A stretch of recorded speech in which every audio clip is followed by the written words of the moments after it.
Bab 577, Kejutan Wilayah Utara. Su Zimo melompat turun. Tubuhnya menghilang sepenuhnya ke lembah pemakaman naga. Itulah yang dilihat Paragon ketika mereka bergegas ke tepi lembah pemakaman naga. Mereka hampir tidak bisa menahan keterkejutan mereka dan semuanya memiliki ekspresi yang bertentangan. Lompatan itu berarti bahwa monster yang menjelma dari Divine Phoenix Island sekarang sudah menjadi masa lalu. Semua jenius yang jatuh pada akhirnya akan dilupakan. Itulah yang terjadi bahkan jika pria itu adalah krim jenius. Pria itu memiliki terlalu banyak rahasia. Faktanya, dia bahkan menerobos batasan antara manusia dan iblis dan berhasil mengolah keduanya pada saat yang bersamaan. Pria ini pernah sendirian membunuh Sealer dan Paragon dari Sekte Abadi, Buddha dan Iblis di medan perang kuno dasar dan memasuki istana Kaisar Manusia. Pria ini adalah yang kedua setelah Kaisar Manusia yang membuka 9 meridian roh dan berkultivasi ke ranah pendirian Yayasan Ekstrim. Pria ini mengolah fenomena ganda yang sangat langka dan mereka bahkan fenomena primordial yang hilang. Pria ini berhasil mendapatkan buah vermilion di reruntuhan kian besar secara dominan melawan rentetan semua teladan wilayah utara, bahkan membunuh banyak dari mereka bersama dengan makhluk sempurna nomor 1 wilayah utara, Siwuya. Pria ini membakar ratusan jiwa baru lahir dan menodai langit dengan darah mereka. Pria ini berhasil lolos dari perburuan Void Reversion untuk melompat ke lembah pemakaman naga bahkan dengan inti emasnya hancur dan inti dalamnya hancur, tidak meninggalkan apapun kecuali legenda yang hampir tampak mustahil. Su Zimo, monster nomor 1 yang berinkarnasi sepanjang sejarah, telah mati di lembah pemakaman naga begitu saja. Semuanya sudah berakhir. Tidak ada yang menyangka pertarungan antara Paragon untuk buah Vermilion akan berakhir seperti itu. Lembah pemakaman naga adalah tempat yang tidak beruntung. Mungkinkah itu juga menjadi alasan kematian pria itu? Bukan hanya dia, ada terlalu banyak teladan dari wilayah utara yang mati dalam pertempuran ini. Seharusnya karena betapa tidak beruntungnya lembah pemakaman naga. Kurasa kita telah lolos dari bencana dan selamat. Paragon yang dibahas dalam bisikan pelan dengan gentar, tidak ada dari mereka yang berani mendekati lembah pemakaman naga. Mu Dongqing dan Bai Yuhan meninggalkan kerumunan diam-diam. Kita harus memberitahu putri ketiga secepat mungkin tentang semua yang ada di sini. Mu Dongqing berkata dengan nada gelap. Bai Yuhan mengerutkan kening. Kamu juga bisa melihat hubungan antara putri ketiga dan Su Zimo. Jika dia tahu tentang ini, dia akan patah hati. Aku tidak tega melakukannya. Ini bukan masalah apakah kamu tahan atau tidak. Mu Dongqing berkata dengan ekspresi tenang, tidak ada cara untuk menyembunyikan masalah ini sama sekali. Dia akan mengetahuinya cepat atau lambat. Aku tahu, Bai Yuhan mengangguk dan menghela nafas dengan lembut. Mu Dongqing mengambil bangau roh dari tas penyimpanannya dan menceritakan seluruh kejadian sejelas mungkin sebelum melepaskan bangau roh. Beberapa hari kemudian, ibu kota Zhou besar, paviliun kekaguman hujan. Pancuran musim semi baru saja turun dan beberapa tetesan berkilauan tergantung di teratai di kolam dan bambu dipendek, berkilau dengan kilau cerah. Dua wanita berdiri di samping jendela melihat pemandangan indah di luar. Mereka berbicara dengan lembut sambil tertawa kecil, terdengar sangat menawan. Keduanya sangat cantik, mirip dengan peri dari surga. Salah satunya adalah elegan dan berkelas. Mengenakan gaun kuning samar, dia memancarkan sedikit kebangsawanan melalui alisnya. Yang lainnya lucu dan menawan, mengenakan gaun merah muda.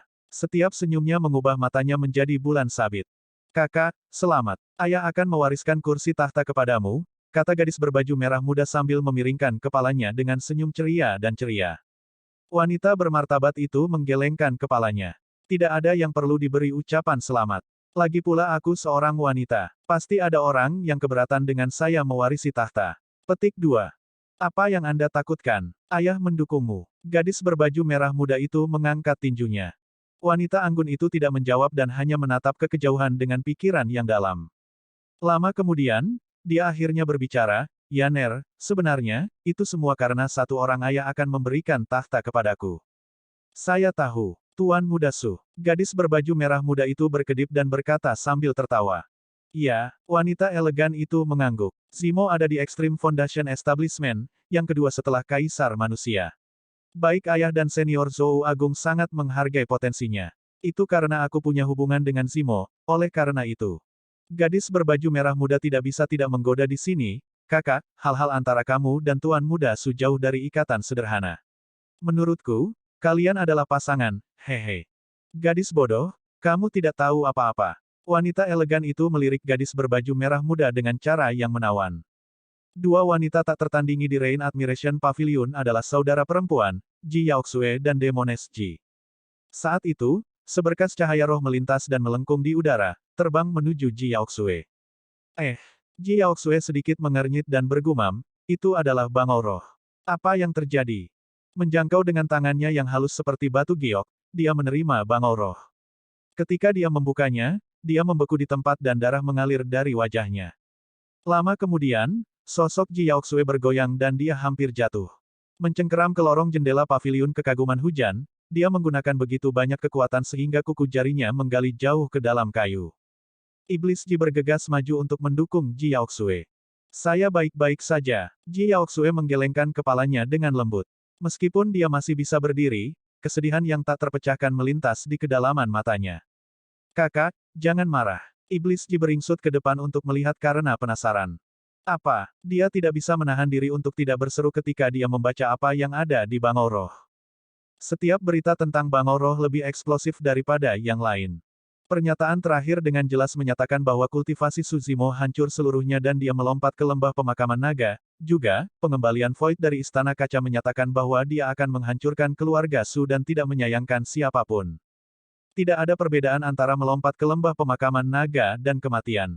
Seketika, mata Iblis Ji berkabut dengan lapisan kabut. Di dunia kultivasi, dia adalah Iblis Ji yang mempesona seluruh dunia. Namun, ada banyak waktu ketika dia masih seorang gadis muda di hati. Ji Yaoxue menutup matanya tanpa ekspresi. Lama kemudian, dia membuka matanya dengan tatapan tegas. Dia mengeluarkan bangau roh dan menulis beberapa baris di atasnya. Cepat lindungi Raja Yan, Su Hong, dan bawa dia keluar dari negara Yan. Jika Su Hong menolak untuk menerimanya, kekuatan dapat digunakan padanya pada saat kritis ini. Tangani ini secara pribadi dan jangan biarkan orang lain mengetahuinya. Misi ini harus tetap dirahasiakan, jika tidak, nyawanya mungkin dalam bahaya. Ji Yaoxue melepaskan derek roh segera setelah menulis kata-katanya tanpa ragu-ragu. Bangau roh mengepak dan bersinar dengan cahaya roh yang terang sebelum menghilang ke cakrawala. Ji Yaoxue sudah memancarkan aura seorang kaisar dengan dominasi penuh. Iblis Ji tidak ingin berlama-lama di istana, berbalik untuk berlari keluar saat dia menyeka air matanya secara rahasia. Dia ingin mengkonfirmasi dengan Gu Si apakah berita itu nyata. Beberapa hari kemudian, satu demi satu, berita datang dari reruntuhan kian besar. Pertarungan untuk buah Vermilion, pertarungan antara Paragon, monster yang menjelma dari Divine Phoenix Island, Suzimo, seluruh wilayah utara terguncang. Dunia kultivasi di daratan Tianhuang cukup heboh. Seketika, hampir semua pembudidaya mendiskusikan pertempuran di reruntuhan kian besar, tentang monster nomor satu yang menjelma dalam sejarah yang sekarang telah mati dan telah berubah menjadi sesuatu dari masa lalu. Bab 578, Kota yang Dibantai. Puncak Ethereal. Sekte itu terdiam setelah berita kematian Suzimo di lembah pemakaman naga. Xuan Yi dan dua lainnya telah berpisah dengan Suzimo selama lebih dari sebulan. Tak satu pun dari mereka berharap itu akan menjadi perpisahan abadi. Tidak peduli bagaimana pembudidaya eksternal memandang Suzimo, bagaimana mereka mengatakan bahwa dia adalah iblis dengan kepribadian yang liar, bahwa dia adalah iblis yang suka membunuh. Di hati Xuan Yi dan yang lainnya, Suzimo akan selalu menjadi murid puncak Ethereal. Untuk melindungi rekan sektenya, dia mengorbankan dirinya sebagai umpan dalam pertempuran di lembah Dongling dan memikat semua orang dari istana Gagak Darah sambil menanggung risiko kematian yang sangat besar. Dalam kompetisi sekte, dia luar biasa dan naik melampaui semua orang dengan aura yang mendominasi, menutup mulut semua sekte dan pembudidaya yang mengejek puncak Ethereal selamanya. Di reruntuhan kian besar, dia sendirian memaksa mundur tiga sekte yang kuat dan melindungi keselamatan Xuan Yi dan dua lainnya, memungkinkan mereka untuk kembali dengan hadiah sambil menyembuhkan luka orang tua yang acak-acakan itu pada saat yang sama. Dia adalah master penyempurnaan senjata nomor satu dari Great Zhou. Dia berada di Extreme Foundation Establishment, yang kedua setelah Kaisar Manusia. Dia memiliki potensi tak terbatas sehingga bahkan Kaisar Zhou Agung sangat menghormatinya. Dia adalah kebanggaan dari puncak Ethereal, tapi semua itu kini telah menghilang seiring dengan lompatan Suzimo. Liu Hui menghela nafas dengan lembut. Dao menjadi Xuan Yu menyatakan bahwa dia ingin memusnahkan keluarga Su. Mengingat ranah kultivasinya sebagai Void Reversion dan latar belakang Istana Kaca, itu mungkin sudah berakhir untuk keluarga Su. Petik 2. Manusia tidak boleh terlibat dalam dendam di antara para pembudidaya. Memikirkan bahwa bahkan sekte abadi seperti Istana Kaca akan menggunakan sesuatu yang sangat tercela. Sekte abadi. Mereka tidak lain hanyalah tak tahu malu. Pria tua yang acak-acakan itu mengutuk dengan penuh kebencian. Xuan Yi berkomentar dalam-dalam, saya menduga bahwa Dao Being Xuan Yu tidak akan mengambil tindakan secara pribadi terhadap manusia mengingat statusnya. Meskipun begitu, tidak ada sekte atau faksi di wilayah utara yang berani melindungi keluarga Su. Bukan hanya karena Dao menjadi Xuan Yu atau Istana Kaca. Sebaliknya, identitas Su Zimo terlalu sensitif. Dia bahkan membunuh terlalu banyak teladan wilayah utara untuk pertarungan buah vermilion sambil membakar ratusan jiwa yang baru lahir. Dia telah menyinggung hampir semua sekte dan faksi utama di wilayah utara. Siapapun yang berani melindungi keluarga Su akan mengadu diri dengan seluruh wilayah utara. Dinasti Zhou besar tidak berani melakukannya. Puncak Ethereal juga tidak berani. Kegagalan akan langsung mengakibatkan malapetaka menimpa mereka. Agar adil, melawan keadaan saat ini, Puncak Ethereal sudah menahan tekanan besar untuk tidak memutuskan hubungan mereka dengan Su Zimo. Master Sekte Ling Yun melepaskan kesadaran rohnya dan mengamati sekelilingnya sebelum berbisik, burung bangau senior telah meninggalkan sekte untuk menuju Yan Country. Saya harap dia bisa datang tepat waktu. Ini adalah masalah yang sangat serius yang tidak boleh dibocorkan atau sekte akan menemui kehancuran yang akan datang. Petik 2. Xuan Yi dan yang lainnya mengangguk dengan tergesa-gesa. Pada saat itu, aura yang kuat dan akrab melesat dari tidak jauh. Bangau abadi tua telah kembali.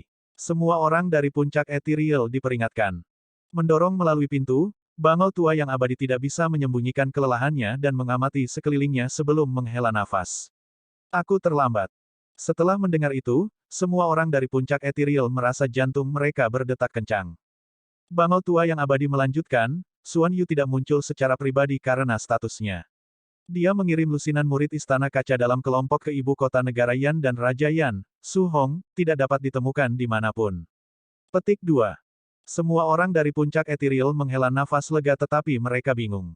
Jika keberadaan Su Hong tidak diketahui, dia seharusnya aman untuk sementara waktu selama dia tidak berada di tangan Istana Kaca. Mengapa Bangau tua yang abadi mengatakan bahwa dia terlambat? Mengapa ada sedikit kesedihan dalam nada suaranya juga? Bangau tua yang abadi melanjutkan, kelompok dari Istana Kaca sangat marah karena perjalanan mereka yang sia-sia dan memberikan perintah untuk membantai seluruh kota untuk memaksa Su Hong menunjukkan dirinya. Mulut semua orang ternganga saat mereka melihat dengan ekspresi tidak percaya. Untuk waktu yang lama, mereka tidak dapat pulih dari penderitaan mereka. Membantai kota, kata-kata itu singkat tapi terdengar sangat suram. Hampir semua orang dari ibu kota negara Yan adalah manusia. Terhadap kekuatan kultivator yang kuat, manusia itu tidak memiliki cara untuk bertahan dan hidup mereka mirip dengan semut. Meskipun mereka tidak menyaksikannya secara pribadi, semua orang dari puncak Ethereal dapat membayangkan keputusasaan dan ketidakberdayaan yang dirasakan manusia terhadap para pembudidaya. Semua orang sepertinya bisa mendengar tangisan tragis itu. Semua orang sepertinya bisa membayangkan lengan yang tak berujung, mencari bantuan.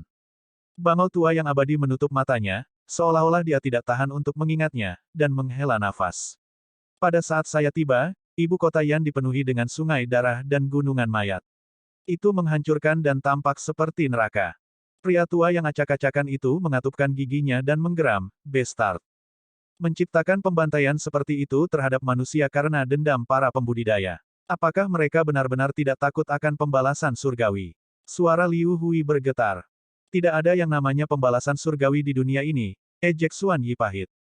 Bangau tua abadi melanjutkan, lebih dari setengah jalan pembantaian, pembudidaya Sekte Iblis tiba, dipimpin oleh gadis murni mereka. Mereka bertarung melawan para pembudidaya Istana Kaca dan memaksa yang terakhir kembali. Petik 2. Dalam hal ini, ada kemungkinan yang sangat tinggi bahwa Su Hong diselamatkan oleh Sekte Gadis Murni. Seharusnya begitu. Beruntung Sekte Iblis tiba. Kalau tidak, semua manusia di ibu kota Yan. Semua orang dari puncak Ethereal tiba-tiba terdiam saat mereka berdiskusi. Keheningan menguasai mereka. Mereka yang membunuh berasal dari Sekte Abadi sedangkan mereka yang diselamatkan berasal dari Sekte Iblis. Harus dikatakan bahwa ini benar-benar ironi yang hebat. Siapa yang abadi sejati dan siapa iblis sejati? Sejak awal, puncak Ethereal didirikan demi melindungi massa sambil memusnahkan iblis dan iblis. Tapi sekarang, ketika mereka mengucapkan kata-kata, beruntung Sekte Iblis tiba, semua orang merasakan nilai-nilai mereka runtuh di dalam diri mereka. Apakah itu berarti mereka harus membunuh Su Zimo untuk kultivasi iblisnya? Apakah mereka masih akan terus memburu Sekte Iblis meskipun faktanya yang terakhir menyelamatkan masa? Seorang mantan murid dari puncak ethereal, Yan Beichen, sekarang menjadi iblis juga. Lebih jauh lagi, dia adalah iblis yang hebat di antara mereka, seorang asura. Namun, Yan Beichen pernah mengatakan bahwa meskipun dia telah membunuh banyak orang dalam hidupnya, dia tidak pernah meletakkan tangannya di atas manusia. Asura membunuh makhluk surgawi tetapi mereka tidak membantai untuk bersenang-senang. Bukankah iblis seperti dia jauh lebih suci jika dibandingkan dengan masa dari Istana Kaca? Setelah hening beberapa saat, ketika semua orang berpikir bahwa semuanya sudah berakhir, bangau tua yang abadi mengerucutkan bibirnya dan mengambil napas dalam-dalam sebelum melanjutkan, setelah kelompok dari Istana Kaca pergi, mereka masih marah dan melanjutkan untuk membantai 13 orang lainnya, kota-kota dalam perjalanan kembali untuk melampiaskan rasa frustrasi mereka. Apa? Semua orang dari puncak ethereal terkejut. Dalam satu hari, banyak orang di wilayah negara Yan kehilangan segalanya dengan keluarga mereka yang berantakan. Jumlah korban tewas saja sudah melampaui 30 juta. Tidak ada bencana alam yang akan menakutkan ini. Malapetaka yang sebenarnya sering dibuat oleh manusia. Mencengkeram tinjunya, Xuan Yi berkata dengan dingin, meskipun Istana Kaca adalah sekte abadi, tidakkah mereka takut menimbulkan kemarahan seluruh dunia kultivasi dengan membantai orang tak bersalah seperti ini? Mereka punya alasan untuk mendukungnya. Bangau tua yang abadi menggelengkan kepalanya dengan tatapan ironi di matanya. Istana Kaca menyatakan bahwa karena sekte gadis murni dari sekte iblis muncul di negara Yan, itu berarti bahwa negara Yan bersekongkol dengan sekte iblis. Dalam hal itu, karena manusia dari negara Yan telah lama jatuh ke jalur iblis, Istana Kaca menegakkan keadilan dengan membunuh iblis dan iblis. Petik 2. Semua orang dari puncak ethereal merasakan ketidakberdayaan dan hati mereka terasa pengap. Alasan itu terdengar tidak masuk akal dan lucu. Semua orang tahu bahwa Istana Kaca hanya membantai manusia hanya untuk melampiaskan rasa frustrasi mereka. Namun, tidak ada yang bisa membantahnya. Begitulah dunia ini, kekuatan berkuasa. Semua orang dari puncak ethereal yang mengetahui seluruh peristiwa tahu bahwa manusia di negara Yan tidak bersalah. Namun, berapa banyak orang yang bisa mengatakan kebenaran yang sebenarnya? Di negara-negara bawahan lainnya, di sudut-sudut lain dunia, masih ada banyak manusia yang tidak mengetahui kebenaran yang memuji makhluk abadi karena membasmi kejahatan sambil menegakkan kebenaran. Manusia di tingkat terendah adalah yang paling mudah ditipu dan ditipu. Bab 579, Dasar Lembah Pemakaman Naga. Sebulan telah berlalu sejak pertempuran Paragon di reruntuhan Kian Besar. Berita itu menyebar ke seluruh daratan Tianhuang dan hampir seluruh dunia mengetahuinya. Benua Tengah, Sekte Eliksir Yang. Di tempat tinggal gua yang megah, seorang pria dan dua wanita berdiri. Pria itu memiliki fitur yang layak dengan ekspresi muram, ini adalah mantan murid puncak ethereal, Ji Chengtian. Di antara wanita, salah satu dari mereka mengenakan blus putih bersih dan memiliki fitur yang sangat indah. Namun, dia memancarkan rasa dingin yang samar. Wanita lain sangat tampan dan wajahnya tampak seperti lukisan. Namun, dia berpakaian seperti pria muda yang genit. Salah satunya adalah Leng Rou yang telah bergabung dengan Tousan Kren Sek dan yang lainnya adalah Tang Yu dari Eliksir Yang Sek. Mereka bertiga berdiri saling berhadapan dalam diam. Suasana di dalam gua tempat tinggal agak tegang. Hai. Beberapa saat kemudian, Ji Chengtian menghela nafas dengan lembut dan berbicara, apakah berita itu sudah dikonfirmasi? Apakah saudara junior Su benar-benar melompat ke lembah pemakaman naga? Iya, Tang Yu mengangguk. Banyak orang menyaksikannya secara pribadi. Berita itu tidak mungkin palsu. Leng Rou tidak berbicara sepanjang waktu, tatapannya berubah lebih dingin saat ini. Ji Chengtian menggelengkan kepalanya, meratap sambil menghela nafas, masalah ini telah meledak di luar proporsi. Tang Yu mengerucutkan bibirnya dengan ekspresi yang bertentangan, menatap ke kejauhan dan bergumam, jadi, kamu adalah monster yang menjelma dari Divine Phoenix Island. Tidak heran. Ketika berita tentang monster yang menjelma dari Divine Phoenix Island sampai padanya di medan perang kuno, Tang Yu memiliki kecurigaan sesaat. Bagaimanapun, Su Zimo memiliki beberapa kesamaan dengan monster yang menjelma dari Divine Phoenix Island. Namun, belakangan, dia menolak kecurigaannya. Perbedaan mereka juga terlalu jelas. Saat dia mengingat semua yang terjadi di medan perang kuno, Tang Yu merasa sedih. Sementara mereka berdua tidak menghabiskan waktu lama bersama, dia diam-diam menunggu pertemuan mereka berikutnya secara internal. Tapi sekarang, harapannya telah berubah menjadi kehampaan. Apakah Xiaoning tahu tentang ini? Tiba-tiba, Ji Chengtian bertanya. Dia melakukannya. Tang Yu menjawab, dia mengunci diri dan menolak untuk makan atau minum. Sudah 1 hari penuh. Untungnya, Night Spirit mengawasinya sehingga dia tidak dalam bahaya. Di tempat tinggal gua lain, Xiaoning bersandar di dinding, meringkuk di lututnya. Matanya merah dan bengkak saat dia terisak pelan. Night Spirit mengawasinya diam-diam, ekspresi khawatir yang manusiawi benar-benar bisa dilihat di matanya. Setelah itu, seolah-olah dia memikirkan sesuatu, niat membunuh di matanya melonjak. Wilayah Barat, di gurun, seorang gemuk duduk tepat di samping sebuah makam, bergumam pada dirinya sendiri, "Kak, kenapa kamu pergi begitu saja?" Si gendut kecil duduk di samping makam dan menangis seperti anak kecil. Wilayah Utara, reruntuhan kian besar. Hari ini, 2 tamu tak terduga tiba di reruntuhan, tampak lelah. Salah satunya sangat tinggi lebih dari 2 meter dan memiliki tangan dan kaki yang panjang. Lengannya merosot secara alami dan lebih panjang dari lututnya. Pria jangkung itu membawa tongkat panjang dan matanya bersinar dengan kilatan merah. Pria lain itu dengan tangan kosong. Meskipun dia sedikit lebih pendek, tubuhnya terlihat lebih berotot dan perkasa. Keduanya memiliki banyak rambut dan meskipun mereka dalam bentuk manusia, mereka tidak bisa menyembunyikan ki iblis yang mereka pancarkan sama sekali. Mereka adalah setan. Jika Suzimo ada di sini, dia pasti akan mengenali bahwa kedua pria ini adalah monyet dan harimau roh yang telah hilang selama bertahun-tahun. Monyet memasuki kedalaman reruntuhan dan menerobos pengepungan tentara dunia lain dengan tongkat panjang di tangannya, menyerbu tepat ke lembah pemakaman naga. Harimau roh mengikuti di belakangnya dan merawat para prajurit dunia lain di belakang. Setelah lebih dari 1 tahun, monyet dan harimau roh telah membentuk inti batin mereka. Mereka tidak hanya tumbuh dalam hal kultivasi, kekuatan tempur mereka juga agak menakutkan. Khususnya untuk monyet, tidak ada prajurit dunia lain yang bisa menahan sentuhan tongkatnya. Sebuah slam tunggal dan mereka akan menghilang menjadi debu. Tak lama, monyet dan harimau roh tiba di tepi lembah pemakaman naga. Menatap tebing di bawahnya, harimau roh merasakan kepalanya berputar dan tidak bisa menahan napas, mundur beberapa langkah secara naluriah. Monyet menyipitkan pandangannya juga. Mereka bisa merasakan aura yang sangat menakutkan dan fluktuasi energi yang datang dari lembah pemakaman naga dan itu bergidik. "Bos, kita harus kembali dulu. Bagaimanapun, ini adalah wilayah manusia. Perasaanku tidak enak," harimau roh itu tampak gugup. Setelah mengolah inti dalam, iblis juga bisa berbicara dalam bahasa manusia. Dia juga sangat sedih atas kematian Suzimo. Namun, pada akhirnya, tidak seperti monyet, dia tidak akan melakukan perjalanan ribuan mil tanpa lelah hanya untuk melihat tempat kematian Suzimo. "Bos, tidak ada gunanya berdiri di sini dan melihat.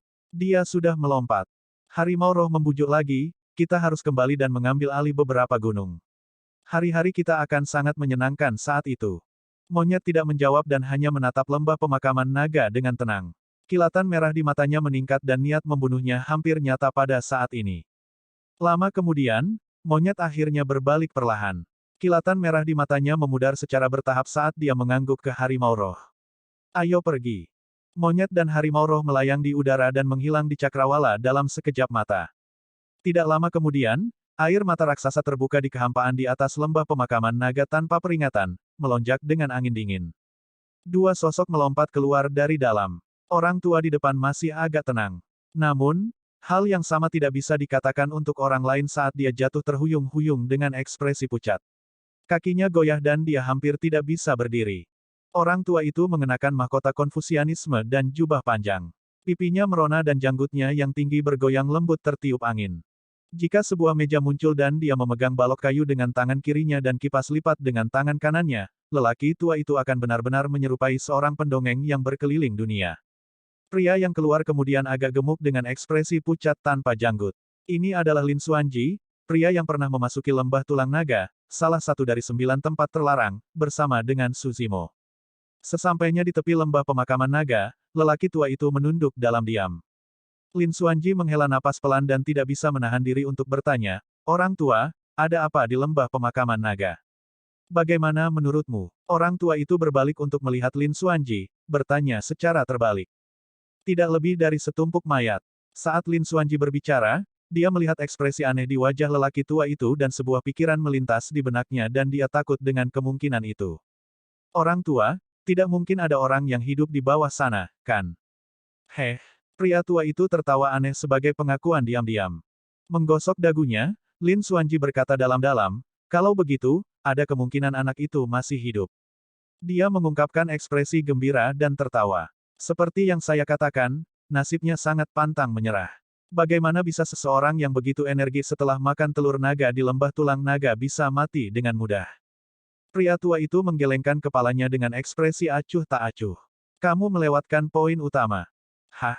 Lin Xuanji bingung. Orang tua itu melanjutkan, poin utamanya adalah bahwa meskipun Su Zimo tidak mati, dia tidak berbeda dengan mati. Lin Xuanji tampaknya sedang berpikir keras. Namun, dia mendengar lelaki tua itu melanjutkan sekali lagi, jangan lupa, inti emasnya hancur dan inti dalamnya hancur. Itu setara dengan hilangnya kultivasi seumur hidupnya. Bahkan jika dia hidup, dia tidak berbeda dengan orang mati. Petik 2. Lin Xuanji tercerahkan. Orang tua itu benar, Su Zimo tidak akan lagi menjadi monster nomor satu yang berinkarnasi dalam sejarah dengan inti emasnya yang hancur dan inti dalam yang hancur. Apa bedanya bahkan jika dia masih hidup? Dia tidak akan pernah mendapatkan kesempatan untuk membalas dendam atas perseteruan besar itu. Orang tua itu meratap dan menghela nafas dengan lembut, saat itu, nasib anak itu berubah setelah banyak usaha dari seorang ahli. Sayangnya, dia masih tidak bisa menang melawan takdir di penghujung hari.